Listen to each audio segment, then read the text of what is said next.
थी, उनके बाद भी बाबा साहब ने छुआछूत और भेदभाव का विरोध किया।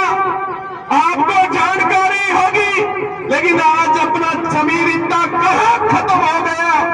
नीला गमछा डालते हैं, बाबा साहब का नाम लेते हैं, लेकिन कहाँ वो कहानी शहर में जहाँ मौका मिलता है, वह किसी अवसर में शादी में प्रोग्राम में 2 टेंट लगे में वो जाकर के खाना खा लेते हैं।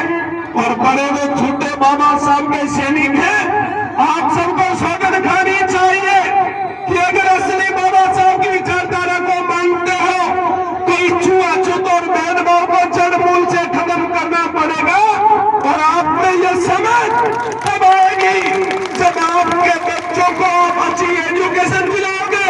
मैं चाहता हूं कि आज का जो माहौल है, इस माहौल में केवल बीए करने से अपने बच्चों का भविष्य का निर्माण नहीं होने वाला है।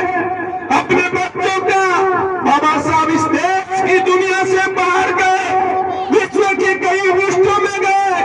आप विश्व में कैलिफोर्निया, अमेरिका, जापान, रूस भेजने की जरूरत नहीं है। आपको बच्चों को दिल्ली और जयपुर, आपको बच्चों को आप बढ़िया इंजीनियरिंग कैसे करा सको, मेडिकल में एडमिशन कैसे करवा सको, बच्चों को बढ़िया LMU से LLB कैसे करवा सको, ये आपके बच्चों के अंदर कॉन्फिडेंस आप लोगों को भरना है।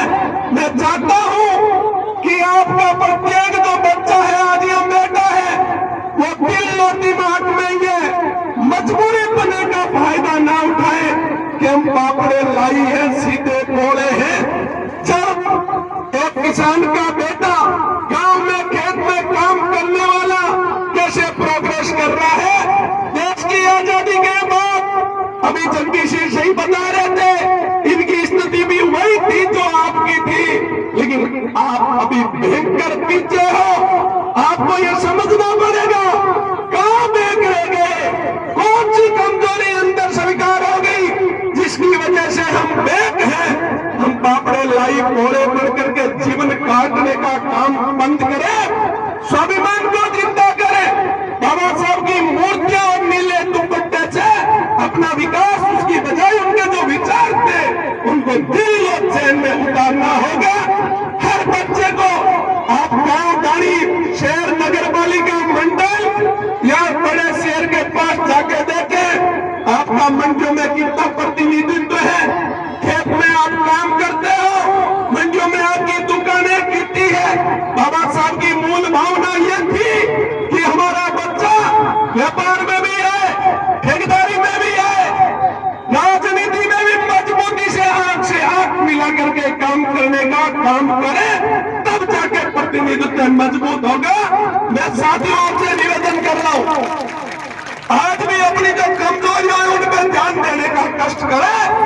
देश की 80 साल की आजादी के बाद अपन नशे को पीछा नहीं छोड़ रहे हैं। जहां सरकारें कहती है कि अनुसूचित जाति के मोहल्लों में ठेके नहीं लगने चाहिए, लेकिन अपने लोगों ने अवैध रूप से ब्रांचें लगा करके दारू पीने का जो काम है उसमें कई बार गलत बोलते हो, लड़ते हो, झगड़ते हो, गातून गंदगाने घालो तो इन वास्ते मेरे हिसाब भी न दो टोकरिया ने चुमड़ दो।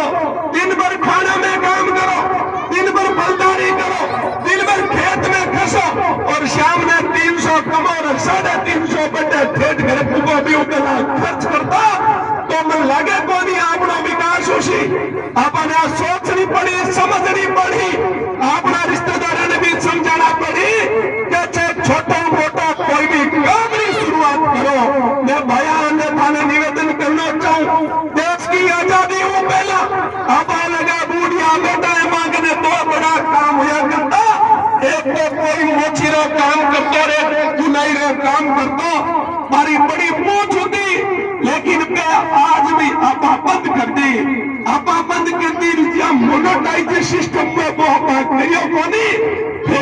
मालिक पानिया बढ़िया दे देगा कपड़ेरी जोधपुर और भीलवाड़े में पाली में लागू दिया बेटा। आपा लोगों ने फैक्ट्रिया को मालिक बनना पड़ी, छोटा मोटा काम खुद में करना पड़ी और जबकि व्यापार में बचत है जेब में रखनी पड़ी। रिपियो बात कंट्री पढ़ो लिखो जनता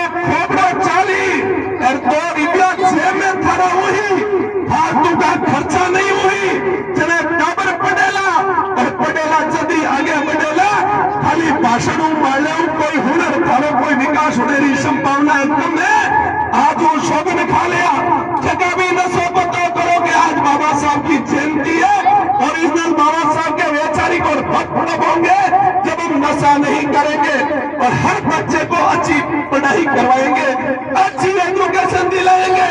और मैं तन एक और निवेदन करूं, बाबा साहब की आंगली इतने देख लिया और आज तो बाबा साहब ने हमें वोट की ताकत को दिया, इसको कैसे पहचाना जाए, अपना कौन पराया कौन, दुख में कौन सुख में कौन, जो अपने को सिर्फ और सिर्फ अपना प्रतिनिधित्व जहां नहीं मिले वहां शायद अपने को पीछे रहना है, तो उन लोगों को कह दो हम वोट से आपका बहिष्कार करेंगे। और ये जो छोटी मोटी बातें आज की तारीख में अपने में ये भी समझ आनी चाहिए, जातीय जो चेहर है उसको भी खत्म करना चाहिए। अगर कोई ठाकुर अपने से प्रेम रखता है, साथ बैठ के खाना खाता है, तो वो भाई का दर्जा उनको भी देना चाहिए, समानता भी रखनी चाहिए, क्योंकि अकेली जाति कोई भी विकास नहीं कर सकती। बाबा साहब मानवता के मसीहा थे, लोगों ने ये एक साबित कर दिया ये दलितों के मसीहा थे। मैं कहता हूँ कि बाबा साहब मानवता के मसीहा थे। ठाकुरों में ये जो सरपंच साहब बैठे हैं ये तो बेचारे खेती करते थे, ठाकुर तो कोई एक्का दुक्का होता था, ये सब खेतियार लोग थे, मजदूरी करने वाले लोग थे, ये धाड़ी जाने वाले थे, इनको मौका तो बाबा साहब की वजह से मिला है। तो ऐसे लोगों ने जब चाहे जगदीश जाकर साहब हो चाहे सरपंच साहब हो, इनको अवसर बाबा साहब की वजह से मिला है, तो इनसे भी मैं निवेदन कर रहा हूँ। मैं तो साफ सुथरा कहने वाला व्यक्ति हूँ, जो अंदर होती है वो मुंह पर कहता हूँ। इनसे भी निवेदन कर रहा हूँ कि 2 लाख छोड़ा राजनीति में रह करके पहना चाहता है। बाबा साहब की विचारधारा के लोग जो होते हैं उनको वास्तविकता में ऐसा लगना चाहिए, दिल में दर्द होना चाहिए कि पिछड़े आदमी का, मुख्य धारा से वंचित व्यक्ति का विकास कैसे होगा, वो डेवलप कैसे होगा, वो आगे कैसे बढ़ेगा। मैं आप सबसे निवेदन करके जा रहा हूं कि आज की तारीख में भी आप नहीं सुधर पाओगे। अभी एक भाई जो भाषण दे रही थी जिनकी उम्र 30 साल थी, आप अपने घरों में बच्चों के जो परसेंटेज थे 98 थे, 97 थे, 96 थे, कई तो 10वीं फेल भी IAS बनते हैं। आप ऐसा माहौल क्रिएट कीजिए, आप ऐसा माहौल दीजिए बच्चों को, घरों के अंदर, मोहल्लों के अंदर, हर मोहल्ले में जो मंदिर बाबा रामदेव जी के चलते हैं, जहाँ धर्मशाला बनी हुई है, वहाँ लाइब्रेरी बनाने की शुरुआत कीजिए बाबा साहब के नाम से। और इन प्रधान जी के पास मात्र 2, 3, 5 करोड़ का कोटा होता है 5 साल में। आप जब चाहोगे रामदेव पर जाते हैं तो साहित्य संघ का कोर्स 15 लाख 20 लाख रुपए भी होता है। ये पढ़ाई के अंदर मैं नहीं कहता कि वहां नहीं जाना चाहिए, ये आपकी मर्जी है, जाना है, लेकिन उनके साथ साथ एजुकेशन का जो माहौल है, जो अभी पैराइटी बन रही है, जो अभी पैराइटी में लोग चल रहे हैं, देश को दुनिया में जिस चीज की आवश्यकता है, अपने बच्चों को इंजीनियर बनाए, अपने बच्चों को डॉक्टर बनाए, अपने बच्चों को ठेकेदार बनाए, व्यापारी बनाए, अच्छा प्रशिक्षण दे, अच्छा माहौल दे। मोबाइल को युग है, ये मोबाइल में टाबर ने अपने दूर रखना पड़ी। 12वीं पास करे जिन्हें छोड़ा नो मोबाइल ना दिखाओ, हर दिन की घटना क्रम पूरी हुई, मोबाइल का बड़ा क्रम कांड है। इस वास्ते मोबाइल में जितना गुण है बीता ही अवगुण है, और टाबर में दूर रखना पढ़ाई करे, पर कम को मोबाइल दो। और जब वास्तविकता में अपने पूरे बच्चों को भी ध्यान रखो, बच्चों कहीं कर रही है, कहीं नहीं कर रही है, कटे जा रही है, कटे आ रही है, अपनी ड्यूटी है